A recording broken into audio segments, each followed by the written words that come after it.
Salatullah, salamullah. Assalamualaikum warahmatullahi wabarakatuh. Alhamdulillah wassalatu wassalamu ala rasulillah wa ala alihi wa sahbihi wa mawalah wa la hawla wa la quwata illa billahi wa ba'd.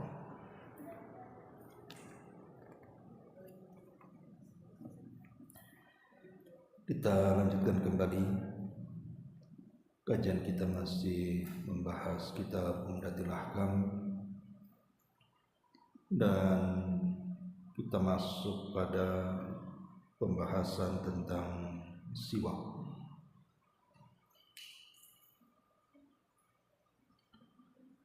Ma'asyiral muslimat yang dimuliakan Allah Subhanahu wa taala, kita baca hadisnya. Hadis pertama dalam bab ini, An Abi Hurairah radhiyallahu anhu 'anin Nabi sallallahu alaihi wasallam qala, laula an asyqa ala ummati la amartuhum bis siwaki inda kulli salatin. Dari Abu Hurairah radhiyallahu anhu, beliau menuturkan bahwa Nabi sallallahu alaihi wasallam bersabda, sekiranya tidaklah memberatkan kepada umatku, maka aku akan memerintahkan mereka untuk bersiwak pada setiap kali hendak melaksanakan sholat. Hadis ini dikeluarkan oleh Imam Al-Bukhari dalam kitab wudu dan Muslim dalam kitab taharah.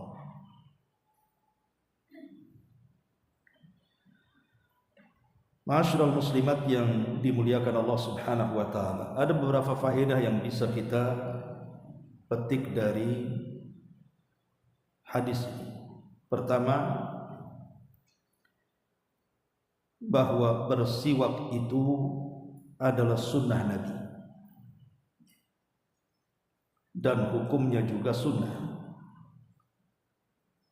Artinya kalau seseorang kemudian melakukan siwak, membersihkan giginya dengan siwak, maka dia dapat pahala kalau diniatkan mencontoh Nabi. Karena bersiwak itu sunnah dari sunnah-sunnah Nabi SAW, yang terkadang sunnah ini sudah mulai mahjub, ditinggalkan. Yang kedua, bahwa siwak sendiri kenapa tidak diwajibkan oleh Nabi SAW? Ini bentuk daripada at-taisir, kemudahan yang Rasul SAW mudahkan bagi umatnya supaya tidak ada kesulitan bagi umatnya, dan ini menunjukkan kasih sayang Rasul kepada umatnya. Rasul tidak hendak memberatkan kepada umatnya, justru syariat Islam yang dibawa Rasul semuanya memudahkan. Bahkan kalau ada kesulitan di dalamnya, pasti di dalamnya juga ada kemudahan. Dan ini bentuk kasih sayang Rasul kepada umatnya. Kemudian yang ketiga, bahwa di antara waktu-waktu disunnahkan seseorang itu melakukan siwak berdasarkan hadis ini adalah setiap kali hendak melaksanakan sholat. Tentu waktu-waktu bersiwak itu tidak satu waktu saja ketika hendak sholat, tapi ada 6 waktu yang sangat-sangat disunnahkan orang itu bersiwak, walaupun siwak sendiri sebenarnya disunnahkan kapan saja. Tetapi kalau bertepatan dengan 6 waktu ini, maka sunnahnya semakin kuat. Pertama, inda kulli wudu wa inda kulli shalah. Ketika hendak berwudu dan ketika hendak salat. Berdasarkan hadis yang kita baca ini, karena dalam riwayat inda kulli wudu, pada setiap kali hendak melaksanakan wudu. Kemudian yang kedua, inda dukhulil bait, ketika seseorang masuk ke dalam rumahnya. Apalagi kemudian dalam rumah itu banyak manusia, ada keluarganya. Maka disebutkan di dalam hadis Aisyah radhiyallahu anha, beliau ditanya, bi ayyi syai'in yabda'u Rasulullah sallallahu alaihi wasallam idza dakhala baitahu, dengan apa Nabi SAW memulai aktivitasnya ketika beliau hendak masuk rumah. Maka Aisyah mengatakan, kana idza dakhala baitahu bada'a bis-siwaki. Rasul itu kalau hendak masuk ke rumahnya, beliau memulai dengan bersiwak dulu, kemudian membaca basmalah dan membaca salam. Kemudian yang ketiga, indal intibahi minan naum, ketika seseorang bangun dari tidur. Karena umumnya bangun dari tidur itu mulut sedang bau. Makanya dalam hadis Hudzaifah bin Yaman radhiyallahu anhu, beliau mengatakan, kana Nabi sallallahu alaihi wasallam idza qama minal laili yashusufah bis-siwaki, rawahu Bukhari. Kata Hudzaifah bin Yaman, Nabi sallallahu alaihi wasallam kebiasaannya apabila bangun dari tidur malam, maka beliau mengambil siwak, kemudian beliau bersiwak dengan siwak tersebut. Kemudian yang keempat, inda taghayyur raihatil fam, ketika ada perubahan bau dalam mulut, mungkin karena faktor makanan, atau karena lamanya lapar, atau karena kehausan, itu bisa merubah bau mulut. Makanya Nabi SAW senantiasa membawa siwak kemana-mana. Nabi SAW mengatakan bahwa di antara faedah bersiwak adalah madharatun lil fami, bisa membersihkan mulut. Kemudian yang nomor 5, inda dukhulil masjid, ketika hendak masuk masjid. Dan yang terakhir, inda qiraatil Quran wa fi majalisiz dzikri, ketika hendak membaca Quran ataupun ketika hendak hadir majelis-majelis ilmu. Kenapa? Karena di dua tempat ini hadir para malaikat, dan malaikat tidak suka dengan bau-bau busuk, dia akan tersakiti. Sebagaimana hadis Nabi SAW, bahwa malaikat itu tersakiti dengan manusia sebagaimana manusia tersakiti dengan manusia yang lainnya karena bau yang tidak sedap. Inilah 6 perkara siwak itu semakin ditekankan. Walaupun secara umum mau jam berapa saja, di mana saja, siwak ini tetap hukumnya sunnah dan tidak wajib. Ma'asyiral muslimat yang dimuliakan Allah Subhanahu wa taala, ada sebuah rahasia kenapa siwak itu sangat dianjurkan sekali.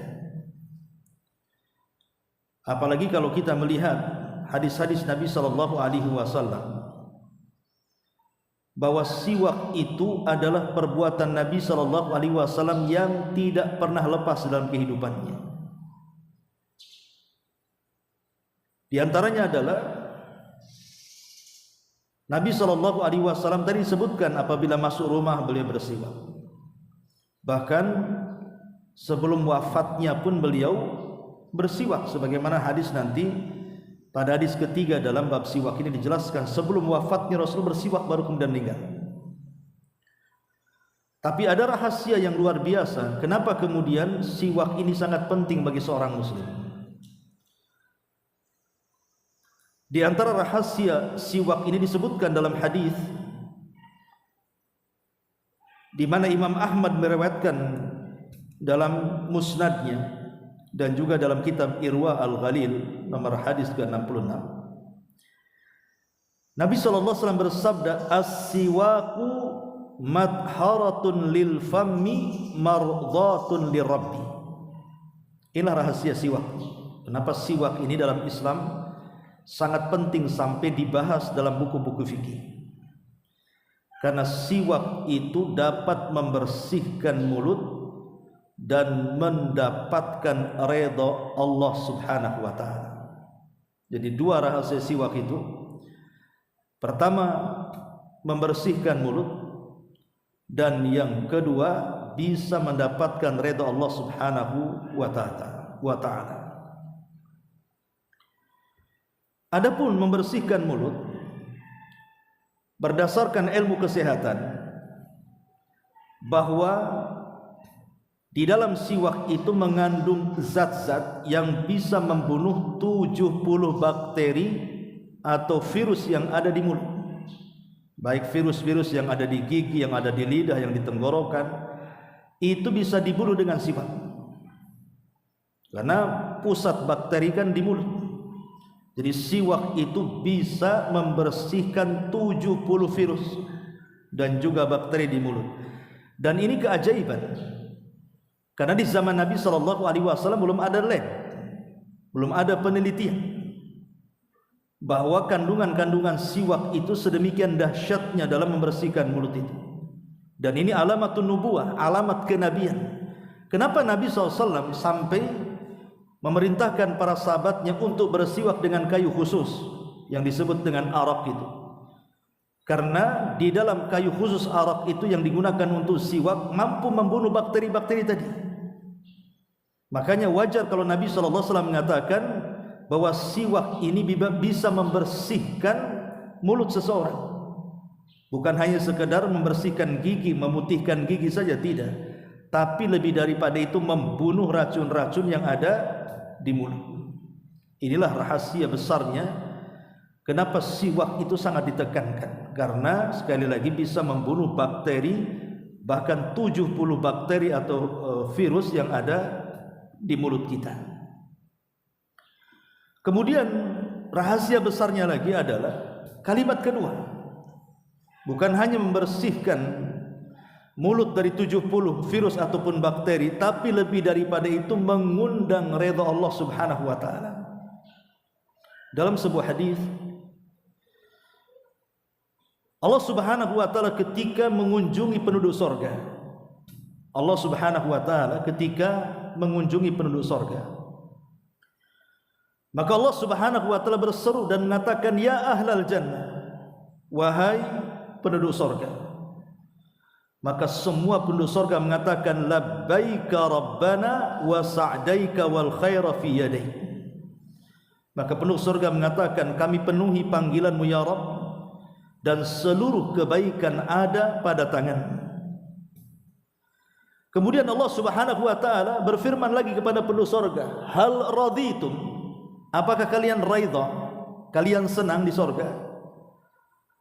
Fayaqulun, maka penduduk surga mengatakan, wa ma lana la narda wa qad a'taitana ma lam tu'ti ahadan min khalqik.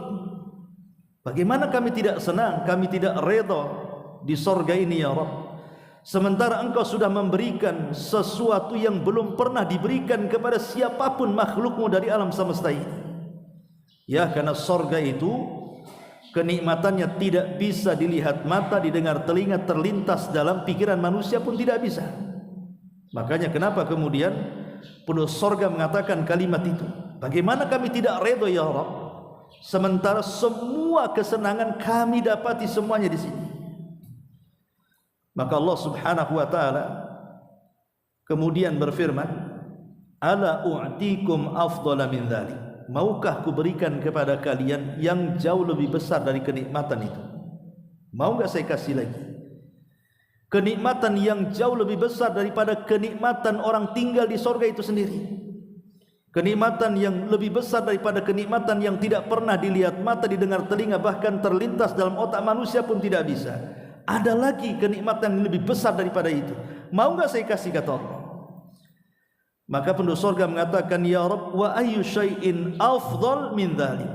Ya Rabb, nikmat apa lagi yang lebih besar daripada yang sudah kami terima di surga ini? Maka penduduk surga penasaran, nikmat apa lagi? Sementara nikmat di surga saja sudah cukup, bahkan lebih daripada cukup. Maka Allah Subhanahu wa taala mengatakan, ajal alaikum ridwani fala ashatu ba'dahu abada. Ya, kata Allah, aku akan memberikan keridhoanku kepada kalian dan aku tidak akan murka setelah ini kepada kalian selamanya. Kenapa ini kenikmatan yang paling besar, mendapatkan ridha Allah Subhanahu wa taala? Karena Nabi Adam pernah di sorga, Hawa pernah di sorga, Iblis pernah di sorga. Tapi kemudian 3 makhluk Allah ini diusir dari sorga. Kenapa? Karena dicabut keridhaan Allah kepada mereka, diganti dengan kemurkaannya, sehingga apabila Allah murka, seperti ini jadinya. Adam diusir, Hawa diusir, Iblis diusir dari sorga. Ketika Allah Subhanahu wa taala tidak akan pernah murka selamanya dan akan senantiasa redha dengan penduduk sorga, maknanya semua orang yang masuk ke dalam sorga tidak akan pernah keluar lagi. Itulah yang disebut dengan a'zam ni'matillahi azza wa jalla. Sebesar-besarnya nikmat Allah adalah mendapatkan keridhaannya. Lah salah satu meraih keridhaan Allah adalah dengan cara bersiwak. Karena di sini Nabi SAW mengatakan bahwa siwak itu matharatun lil fammi, bisa membersihkan mulut, wa mardhatun lirabbi, dan bisa meraih keridhaan Rabbnya Allah Subhanahu wa taala. Ya, bayangkan ya, kalau 2 perkara ini saja, pertama membersihkan mulut dari 70 bakteri dan juga virus, yang kedua ketika Allah takdirkan kita masuk surga dan kita tidak pernah keluar lagi dari surga karena mendapatkan ridhonya Allah, cukup bagi kita rahasia besar kenapa kita ini disuruh untuk bersiwak. Saking besarnya rahasia ini sampai dibahas soal siwak ini. Ma'asyiral muslimat yang dimuliakan Allah Subhanahu wa taala, disebutkan di dalam kitab Minhajul Muhtaj tentang faedah orang yang bersiwak ini. Apa kata para ulama yang disebutkan oleh Sahibul Mughni Al-Muhtaj ini dari kitab-kitab Syafi'i? Anna min fawaidihi, di antara faedah-faedah besar siwak adalah annahu yutahhir lil fammi. Pertama, membersihkan mulut, tadi sudah dijelaskan, mampu membunuh 70 bakteri. Wa yarda rabbu, ataupun wa yurdi, mendapatkan keridhaan. Wa yarda rabbu, mendapatkan keridhaan Rabb Allah Subhanahu wa taala. Wa yubayyidil asnan, bisa memutihkan gigi. Dan kalau gigi putih kan menambah ketampanan dan kecantikan, tapi kalau kuning kan sebaliknya. Kemudian juga wa yusawi adh-dhahra, bisa meluruskan punggung, jadi tidak mudah mengalami kebungkukan. Wa yubti'u syayb, wa yubti'u asyayib, bisa memperlambat penuaan, bisa memperlambat penuaan. Wa yudzakkil fatana, bisa memberikan kecerdasan, bisa memberikan kecerdasan, dan lebih daripada itu, wa yudha'af al-ajru, dilipat gandakan pahala, wa yaskhulun naz'u, memudahkan ketika nazak sakaratul maut, wa yadhkuru syahadata indal maut, bahkan mengingat persaksian ketika menjelang kematiannya. Maka Nabi SAW bersiwak sebelum meninggal. Itulah rahasia-rahasia besar kenapa kemudian siwak ini faedahnya luar biasa. Taib, ma'asyiral muslimat yang dimuliakan Allah Subhanahu wa taala, pertanyaan pun muncul. Karena kayu-kayu siwak di negeri kita ini, terutama di Batam, kan enggak tumbuh gitu kan. Sehingga siwak itu identik datang dari Timur Tengah. Kalau ingin dapat siwak itu nunggu orang pulang umroh, pulang haji baru dapat siwak kan. Makanya ibu kalau ada kesempatan umroh atau haji, beli siwak banyak-banyak kan itu. Bisa dibagi-bagikan sebagai hadiah kepada tetangganya. Lah pertanyaannya, boleh enggak mengganti siwak itu dengan pasta gigi? Itu pertanyaannya. Karena kan sama-sama membersihkan gigi dan juga mulut. Karena siwak ini Bu, itu tidak membersihkan gigi saja. Nabi SAW cara bersiwak itu bukan hanya ya susu itu maksudnya ya kalau orang gisap gigi ya, digosok-gosok gigi. Siwak juga sama, digosok-gosok untuk memutihkan gigi. Tapi juga untuk membersihkan lidah. Makanya disebutkan dalam riwayat itu sampai Rasul mengeluarkan suara gitu ya. Ku itu maksudnya karena Rasul itu juga menggosok lidahnya. Jadi bukan hanya giginya, tapi lidahnya digosok-gosok. Ya. Bahkan langit-langitnya sampai ke tenggorokan, sampai Rasul kemudian terkadang mengeluarkan dahak. Jadi siwak, kenapa siwak itu Rasul kalau bersiwak bukan hanya gigi saja, karena kan kuman bukan di gigi saja, bisa di lidah, bisa di langit-langit, bisa di tenggorokan. Makanya kalau Rasul memasukkan, ya kan kalimat dalam hadis itu syarahnya adalah beliau memasukkan siwak ke lidah, menggosok-gosok lidah sampai ke dalam. Ya ibu coba aja, jangankan siwak, jari saja kalau dimasukkan ke dalam kan mau muntah kan, berarti mengeluarkan dahak di situ. Lah itu rahasianya, karena zat-zat yang ada di siwak itu akan menyebar di situ, bukan hanya membunuh bakteri yang ada di gigi, termasuk juga bakteri yang ada di lidah dan di langit-langit gigi sampai di tenggorokan. Jadi memang betul-betul dibersihkan dengan siwak kan. Makanya sebelum disiwak itu kan dilembutkan dulu supaya tidak melukai dalaman mulut kita ini. Nah sekarang masalahnya, boleh nggak seseorang itu mengganti siwak itu dengan sikat gigi? Ada dua pendapat yang disebutkan para ulama. Pertama, dzahab Syafi'iyah wal Malikiyah, pendapat ulama Syafi'i dan pendapat ulama Maliki, bahwa bersiwak itu boleh menggunakan benda apa saja asal dapat menghilangkan kotoran mulut. Jadi tidak mesti disediakan siwak, maknanya dengan pasta gigi juga boleh, karena kan intinya sama, membersihkan mulut. Walaupun tentu menggunakan kayu arok, namanya kayu arok itu kayu siwak khusus, rantingnya itu tentu lebih lebih baik lagi, karena memang dari segi aroma memang agak harum, kayak ada kalau yang muda-muda. Nah, kalau saya waktu di Yaman itu kan ada di belakang pondok itu memang banyak di situ tumbuh kayu siwak gitu.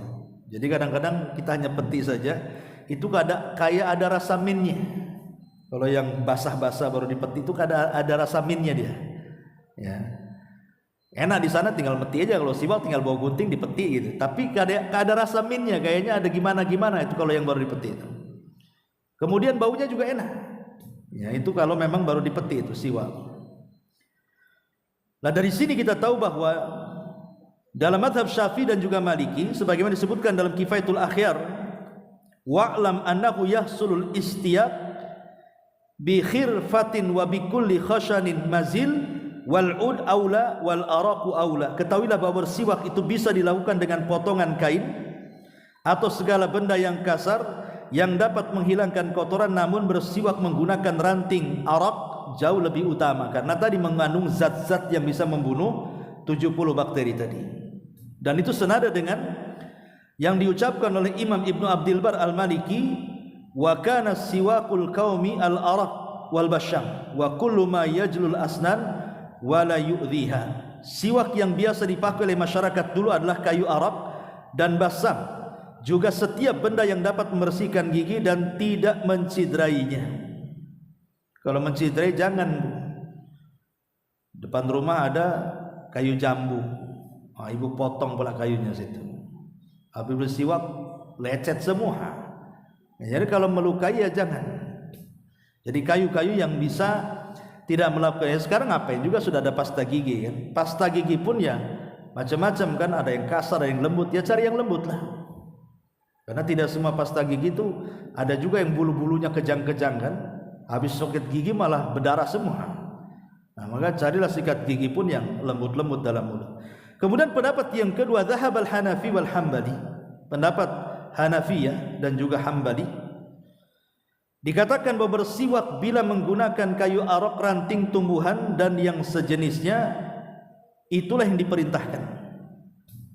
Jadi yang diperintahkanlah menggunakan kayu arok. Berarti tidak bisa tergantikan dengan sikat gigi. Maksudnya bukan bisa tergantikan. Kalau menggunakan arok itu jelas faedahnya. Akan membawa manfaat seperti tadi. Bisa apa? Membersihkan mulut dari 70 bakteri ataupun bisa mendapatkan keredoan. Tapi kalau pasta gigi yang membersihkan gigi saja, tidak bisa tergantikan faedahnya. Ini pendapat yang kedua, pendapat Hanafi dan juga pendapat Hambali. Dari dua pendapat ini, wallahu alam ya, dari dua pendapat ini seluruh ulama, artinya jamaahirul ulama, mayoritas para ulama sepakat bahwa bersiwak menggunakan kayu arak ini ataupun kayu basam, ada dua jenis ya, kayu arak dan basam, yang tumbuh di negeri Arab biasanya, jauh lebih baik dibandingkan pasta gigi. Makanya Syekh Utsaimin rahimahullahu taala beliau mengatakan susah menggantikan siwak dengan pasta gigi karena waktu-waktu bersiwak ini beragam. Waktu-waktu bersiwak ini kan beragam kan? Tadi saya sudah sebutkan kan? Ketika hendak baca Quran, ketika hendak sholat, ketika hendak wudu, ketika bangun tidur. Ini kalau ibu bawa pasta gigi kemana-mana, apa kata orang kira-kira? Ibu bawa pasta gigi di sini. Nanti setiap ngaji ke kamar mandi pasti taruh lagi di sini. Tapi kalau bawa siwak kena orang nggak aneh kan? Kalau orang bawa siwak kemana-mana nggak aneh. Coba kalau ibu bawa pasta gigi kemana-mana kan aneh itu. Ngapain orang ini jualan tuh apa tuh, promo tuh apa? Nggak tahu kan? Orang pasti aneh. Makanya Syekh Utsaimin mengatakan bahwa siwak ini selain daripada lebih afdol, lebih mudah dan tidak menjadikan pusat pandangan manusia. Makanya siwak ini, yang kedua kata Syekh Utsaimin, yang namanya pasta gigi itu kan harus apa, baik sikatnya ataupun odolnya. Ini kalau selalu dilakukan dari 6 waktu ini dalam sehari, ketika masuk rumah, ketika hendak wudu, jadi di depan rumah harus ada keran lah. Ya, gosok-gosok gigi baru masuk. Nanti kalau mau sholat wudu, gosok gigi lagi. Sebelum sholat gosok gigi lagi. Mau baca Quran gosok gigi lagi. Kira-kira sebulan itu habis berapa odol tuh? Kan banyak jadinya kan? Nah, jadi jatuhnya nanti mubazir jadinya. Lah itulah kenapa kemudian syariat itu lebih memudahkan. Kalau pasta gigi kan satu bisa digunakan, kalau sudah kering ganti lagi, kan tidak menghabiskan uang. Lah kalau mengikuti sunnah-sunnah waktu-waktu tadi kita menggunakan pasta gigi, habislah odolnya banyak-banyak. Nah itu dari situ juga kata Syekh Utsaimin bisa masuk pada hadis Rasul, wa yakrahu lakum qila wa qal wa kathratas su'ali wa idha'atil ma. Allah murka jika kalian sibuk dengan desas-desus, banyak bertanya yang tidak berguna serta membuang-buang harta tadi.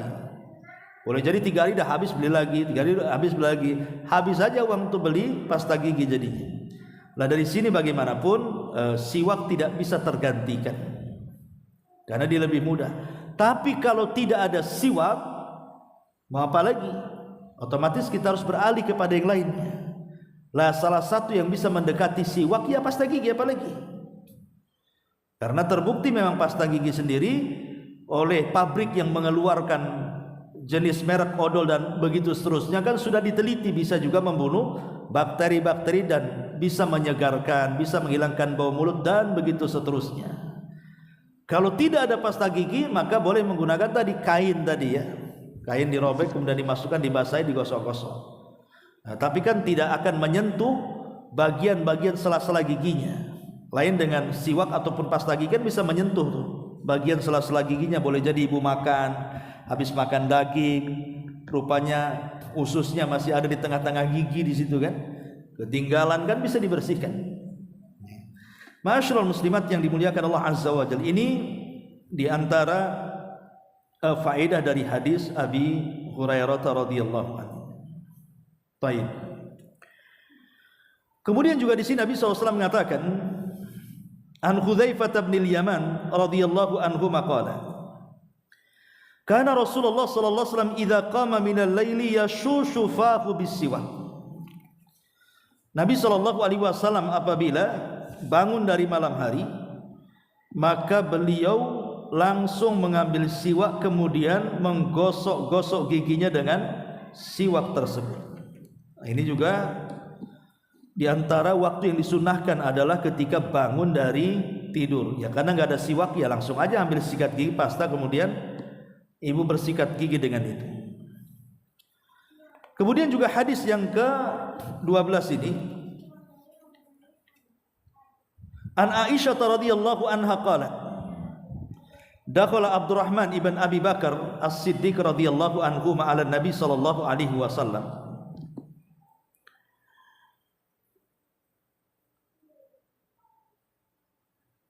Wa ana musnidatuhu ila sadri wa ma Abdurrahman siwakun ratbun yastannu bihi fa ayyadahu fa abadahu Rasulullah sallallahu alaihi wasallam basarahu fa akhadtu as-siwaka fa qadhamtuhu wa tayyabtuhu thumma dafa'tuhu ila Nabi sallallahu alaihi wasallam fastanna bihi fama ra'aitu Rasulullah sallallahu alaihi wasallam istanna istinanan qad ahsana min fama ada an faraga Rasulullah sallam rafa'a yadahu aw isba'ahu thumma qala fi rafiqil a'la thalathan thumma qadha wa kanat taqulu mata baina hakinati wa dhaqinati wa fi lafdin fara'aituhu yanzuru ilai wa araftu annahu yuhibbu siwak faqultu akhudhuhu lak fa asyara bi ra'si an-na'am.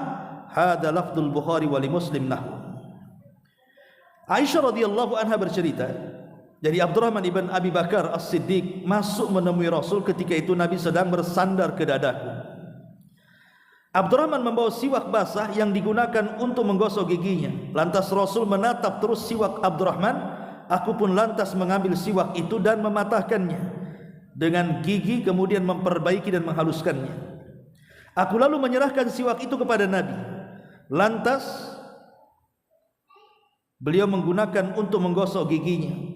Kata Aisyah, belum pernah aku melihat Rasul menggosok gigi lebih baik daripada saat sebelum wafatnya. Selesai daripada menggosok gigi, beliau mengangkat tangan atau jarinya, kemudian mengatakan di ar-rafiqil a'la sebanyak 3 kali. Kemudian beliau meninggal dunia. Aisyah mengatakan beliau meninggal di antara tulang selangka dan ujung tenggorokanku. Dalam lafaz yang lain dikatakan, kulihat beliau memandang siwak itu, maksudnya dari tangan Abdurrahman. Aku tahu bahwa beliau menyukai siwak itu, kemudian aku tawarkan, maukah aku ambilkan ya Rasul siwak untukmu? Maka beliau memberikan isyarat dengan kepalanya seolah-olah iya.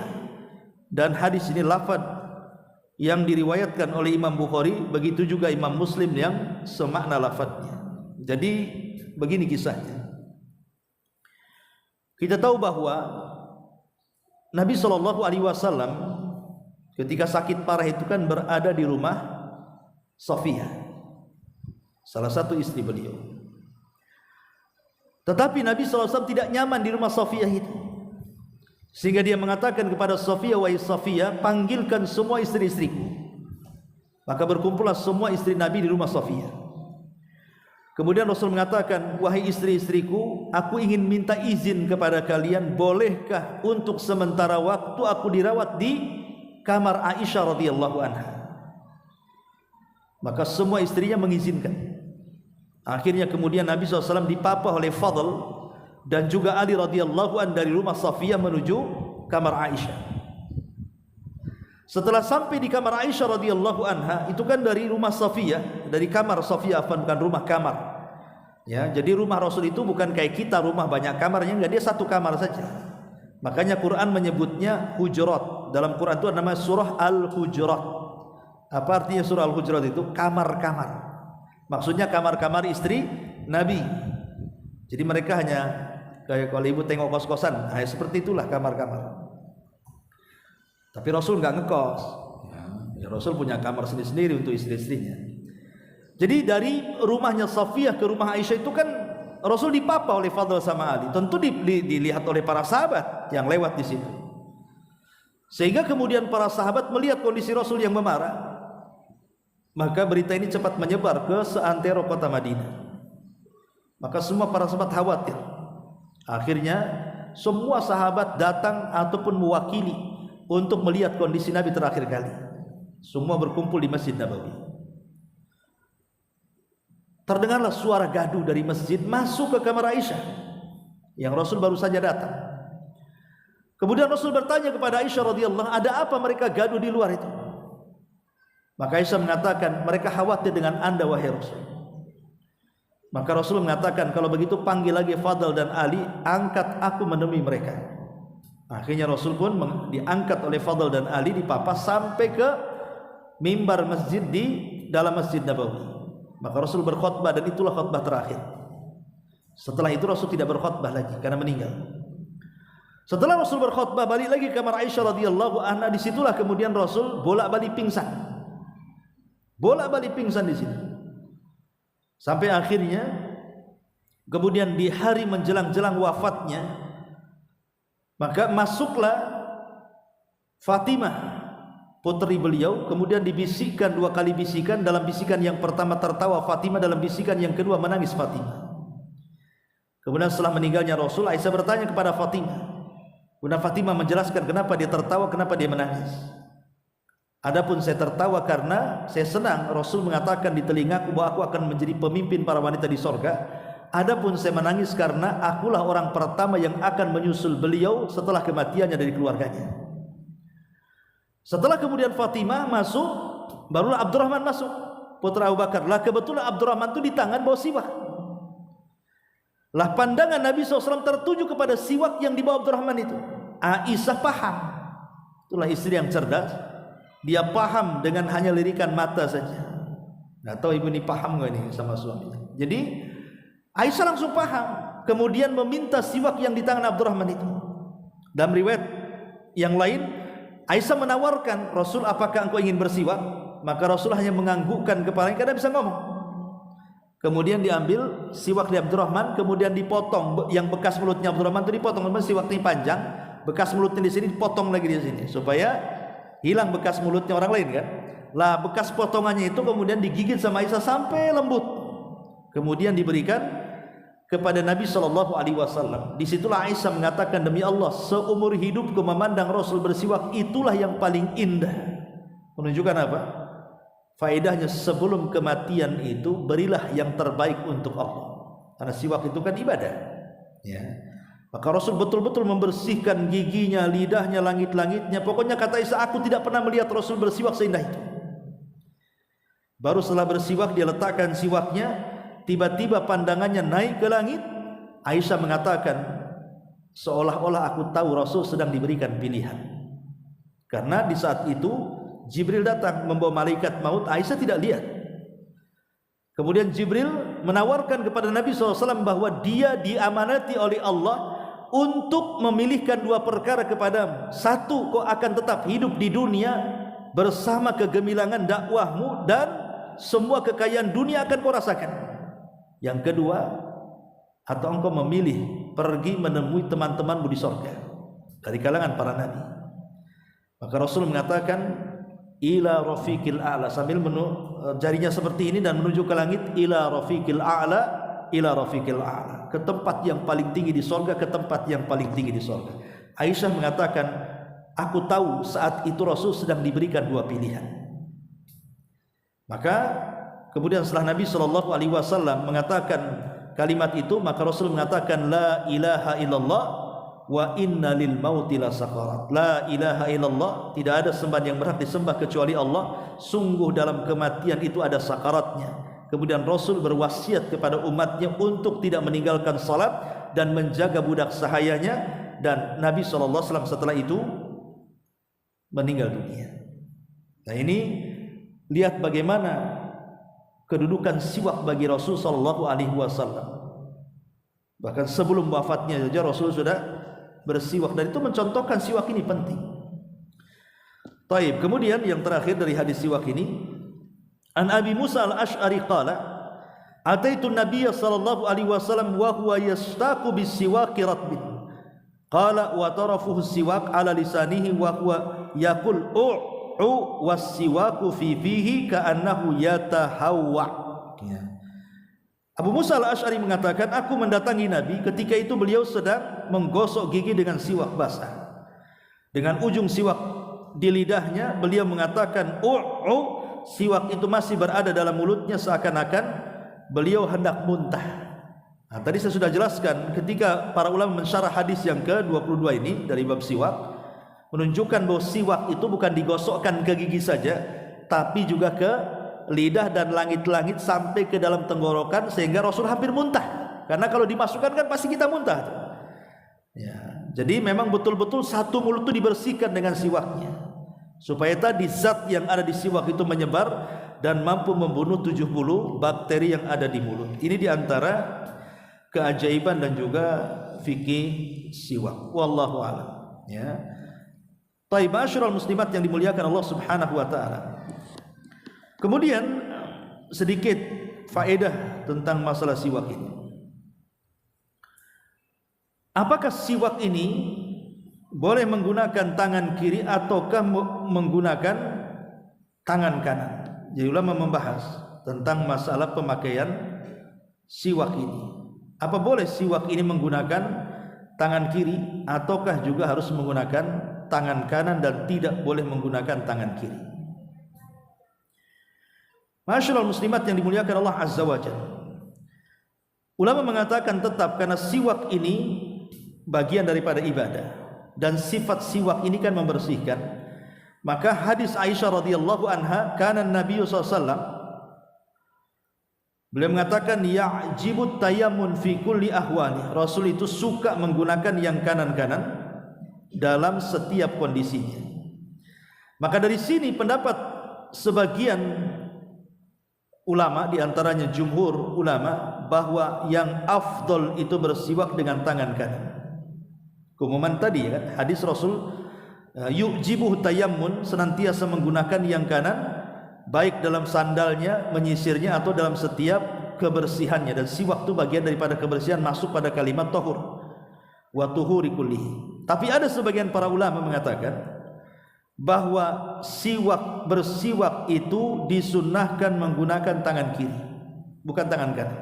Alasannya karena siwak ini membersihkan kotoran, sama dengan orang berak, cebok. Karena membersihkan kotoran, maka cebok jangan tangan kanan, harus tangan kiri, kan gitu ya. Lah siwak sama, dia kan membersihkan kotoran, makanya tidak disunnahkan tangan kanan oleh sebagian ulama, tapi disunnahkan dengan tangan kiri. Dan ini yang masyhur daripada Imam Ahmad dan yang dipilih oleh Syekhul Islam Ibnu Taimiyah rahimahullahu taala. Jadi ada yang mengatakan, tetapi jumhur mayoritas para ulama mengatakan siwak itu disunnahkan dengan tangan kanan karena masuk dalam tahur. Hadis Aisyah radhiyallahu anha tadi, kana Nabi sallallahu alaihi wasallam yujibu tayammun fi tana'uluhi wa tarujuli wa tahurihi. Kalimat tahur, membersihkan, itu artinya ya termasuk siwak. Ya, makanya jumhur mayoritas ulama mengatakan sunnah dengan tangan kanan, tapi mazhab Ahmad dan juga Ibnu Taimiyah mengatakan bahkan disunnahkan dengan tangan kiri karena dikiaskan dengan cebok.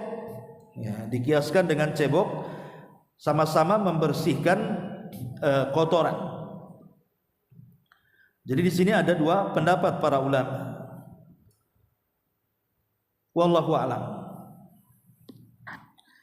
Taib, ini sebagai faedah yang disebutkan oleh para ulama. Taib, sampai di sini kita tutup. Sebelum saya tutup, silakan boleh bertanya. Ya.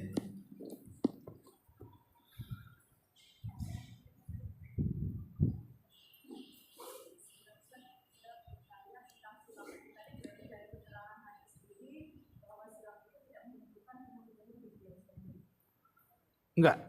Ya, apakah kemudian, karena begini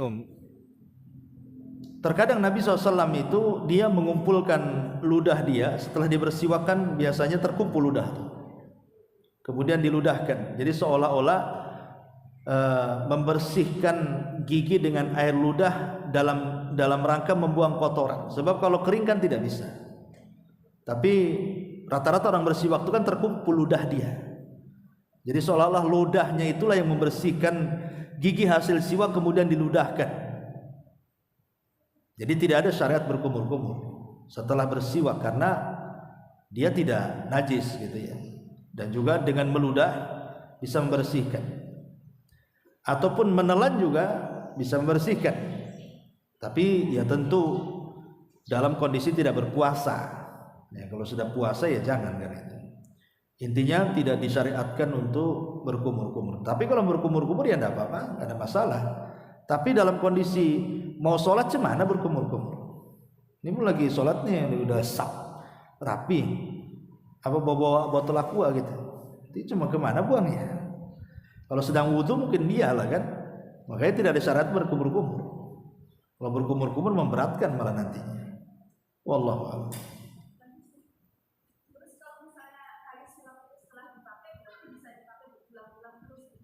Bisa selama dia masih basah. Kalau sudah kering kan membahayakan.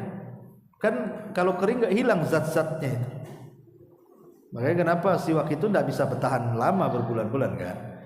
Ya kalau sudah hilang, kalau yang basah zat-zatnya yang bisa membunuh ya kalau sudah kering kan bisa lecet nantinya. Ya jadi nggak bisa dipakai selamanya siwak itu. Ya kalau sudah hilang lembabnya buang ganti yang lain. Tapi masalahnya ya itulah kayu arok atau basyam tadi susah tumbuh di Indonesia misalnya. Sebab kalau bisa tumbuh di Indonesia kan enak, kita bisa kembangkan di pot-pot gitu ya. Tapi susah memang di sini. Itu tumbuh dari dua kayu itu. Wallahu a'lam. Tapi kan sekarang sudah dimodernisasi kan dengan cara dijadikan odol.